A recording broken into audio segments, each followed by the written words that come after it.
ಮಂಡ್ಯ ಜಿಲ್ಲೆಯ ಶ್ರೀರಂಗಪಟ್ಟಣದಲ್ಲಿ ಸಂಕೀರ್ತನಾ ಯಾತ್ರೆಯ ಸಂದರ್ಭದಲ್ಲಿ ನೂಕಾಟ ತಳ್ಳಾಟ ಆಗಿದೆ. ನೀವು ಕೂಡ ವಿಜುವಲ್ಸ್ ಅನ್ನು ಗಮನಿಸ್ತಾ ಇದ್ದೀರಿ. ದರ್ಗಾ ಮುಂದೆ ಹನುಮ ಮಾಲಾಧಾರಿಗಳಿಂದ ಭಜನೆ ಘೋಷಣೆ ಆದಂತಹ ಸಂದರ್ಭದಲ್ಲಿ ಈ ಸಿಚುವೇಶನ್ ಕ್ರಿಯೇಟ್ ಆಗಿರುವಂಥದ್ದು. ಡಿಜೆ ಸಾಂಗ್ಗೂ ಕೂಡ ಕುಣಿದು ಕುಪ್ಪಳಿಸಿದ್ರು ಹನುಮ ಭಕ್ತರು. ದರ್ಗಾ ಮುಂಭಾಗದ ಬಳಿ ಬರ್ತಾ ಇದ್ದ ಹಾಗೇನೆ ಬಿಗುವಿನ ವಾತಾವರಣ ನಿರ್ಮಾಣವಾಗಿದೆ. ಹನುಮ ಮಾಲಾಧಾರಿಗಳು ಮತ್ತು ಪೊಲೀಸರ ನಡುವೆ ನೂಕಾಟ ತಳ್ಳಾಟ ಆಗಿರುವಂಥದ್ದು. ನೀವು ಕೂಡ ಶ್ರೀರಂಗಪಟ್ಟಣದ ನೇರ ದೃಶ್ಯಾವಳಿಗಳನ್ನು ಸ್ಕ್ರೀನ್ ಮೇಲೆ ಗಮನಿಸ್ತಾ ಇದ್ದೀರಿ. ಪ್ರತಿ ವರ್ಷದಂತೆ ಈ ವರ್ಷವೂ ಕೂಡ ಸಾವಿರ ಸಂಖ್ಯೆಯಲ್ಲಿ ಹನುಮ ಮಾಲಾಧಾರಿಗಳು ಈ ಸಂಕೀರ್ತನಾ ಯಾತ್ರೆಯಲ್ಲಿ ಭಾಗಿಯಾಗಿದ್ದಾರೆ. ಕೇಸರಿ ಧ್ವಜ ರಾರಾಜಿಸ್ತಾ ಇದೆ.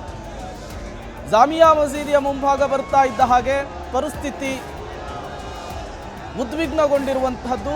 ಪರಿಸ್ಥಿತಿಯನ್ನು ತಿಳಿಗೊಳಿಸುವಂತಹ ನಿಟ್ಟಿನಲ್ಲಿ ಪೊಲೀಸರು ಈಗ ಮುಂದಾಗ್ತಾ ಇದ್ದಾರೆ. ನೀವು ಕೂಡ ವಿಜುವಲ್ಸ್ ಅನ್ನು ಗಮನಿಸ್ತಾ ಇದ್ದೀರಿ. ಶ್ರೀರಂಗಪಟ್ಟಣದ ಸಂಕೀರ್ತನಾ ಯಾತ್ರೆಯಲ್ಲಿ ಕಂಡು ಬಂದಂತಹ ದೃಶ್ಯ ಇದು. ನೀವು ಕೂಡ ಶ್ರೀರಂಗಪಟ್ಟಣದ ದೃಶ್ಯಾವಳಿಗಳನ್ನು ಗಮನಿಸ್ತಾ ಇದ್ದೀರಿ. 5,000ಕ್ಕೂ ಹೆಚ್ಚು ಹನುಮ ಮಾಲಾಧಾರಿಗಳು ಈ ಸಂಕೀರ್ತನಾ ಯಾತ್ರೆಯಲ್ಲಿ ಭಾಗಿಯಾಗಿದ್ದಾರೆ. ಮತ್ತೊಂದು ಕಡೆ ಪೊಲೀಸರ ಬಿಗಿ ಭದ್ರತೆ ಹೇಗಿದೆ ಅನ್ನೋದನ್ನು ಕೂಡ ಗಮನಿಸ್ತಾ ಇದ್ದೀರಿ. ಕಣ್ಣು ಹಾಯಿಸಿದಷ್ಟುದ್ದಕ್ಕೂ ಕೂಡ ಕೇಸರಿ ಧ್ವಜಗಳು ರಾರಾಜಿಸ್ತಾ ಇರುವಂಥದ್ದು. ಕೇಸರಿ ಬಟ್ಟೆಯನ್ನು ಧರಿಸಿರುವಂತಹ ಹನುಮ ಮಾಲಾಧಾರಿಗಳ ಘೋಷಣೆ ಕೂಡ ಮುಗಿಲು ಮುಟ್ತಾ ಇದೆ. ಈ ಸಂದರ್ಭದಲ್ಲಿ ಸ್ವಲ್ಪ ಮಾತಿನ ಚಕಮಕಿ ಆಗಿರುವಂತಹದ್ದು. ಹನುಮ ಮಾಲಾಧಾರಿಗಳನ್ನು ನಿಯಂತ್ರಿಸಲಿಕ್ಕೆ ಪೊಲೀಸರು ಹರಸಾಹಸ ಪಟ್ಟಂತಹ ಪ್ರಸಂಗ ಕೂಡ ನಡೆದಿದೆ. ಜಾಮಿಯಾ ಮಸೀದಿ ಮುಂಭಾಗಕ್ಕೆ ಬರ್ತಾ ಇದ್ದ ಹಾಗೆ ಈ ಎಲ್ಲ ಬೆಳವಣಿಗೆಗಳು ಕೂಡ ಆಗ್ತಾ ಇರುವಂಥದ್ದು. ಈ ಜಾಮಿಯಾ ಮಸೀದಿಯ ವಿಚಾರಕ್ಕೆ ಸಂಬಂಧಪಟ್ಟಂತೆ ಹಲವು ವರ್ಷಗಳಿಂದಲೂ ಕೂಡ ಚರ್ಚೆ ಇದೆ. ಇದು ಮೂಡಲಬಾಗಿಲು ಆಂಜನೇಯ ಸ್ವಾಮಿ ಇದ್ದಂತಹ ಜಾಗ.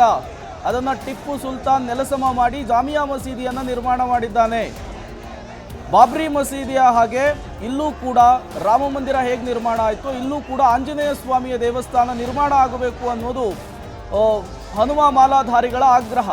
ಪ್ರತಿ ವರ್ಷ ಇಲ್ಲಿ ಇದೇ ರೀತಿಯ ಪರಿಸ್ಥಿತಿ ನಿರ್ಮಾಣವಾಗುತ್ತೆ ಈ ಸಂಕೀರ್ತನಾ ಯಾತ್ರೆಯ ಸಂದರ್ಭದಲ್ಲಿ.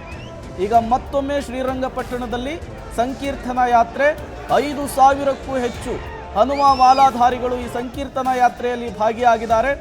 ಮಸೀದಿಯ ಮುಂಭಾಗಕ್ಕೆ ಯಾತ್ರೆ ಬರ್ತಾ ಇದ್ದ ಹಾಗೆ ಈ ಎಲ್ಲ ಬೆಳವಣಿಗೆಗಳು ಕೂಡ ಆಗ್ತಾ ಇರುವಂಥದ್ದು. ಯಾವುದೇ ಅಹಿತಕರ ಘಟನೆಗಳು ನಡೀಬಾರ್ದು ಅನ್ನುವಂತಹ ನಿಟ್ಟಿನಲ್ಲಿ ಮುಂಜಾಗೃತಾ ಕ್ರಮವನ್ನು ವಹಿಸಿ ಪೊಲೀಸರ ಭದ್ರತೆಯನ್ನು ಕೂಡ ಹೆಚ್ಚಿಸಲಾಗಿದೆ. ಟೈಟ್ ಸೆಕ್ಯೂರಿಟಿಯನ್ನು ಅರೇಂಜ್ ಮಾಡಲಾಗಿದೆ.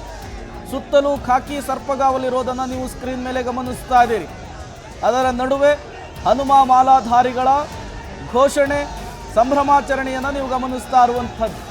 ಜಾಮಿಯಾ ಮಸೀದಿಯ ಮುಂಭಾಗದಲ್ಲಿ ಪೊಲೀಸರ ಸರ್ಪಗಾವಲನ್ನು ನಿಯೋಜಿಸಲಾಗಿದೆ.